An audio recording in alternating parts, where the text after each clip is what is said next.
औज़ुबिल्लाहिमिनश्शैतानिर्रजीम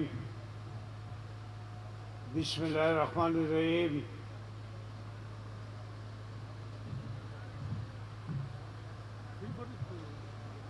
नवाबज़ादा Jamal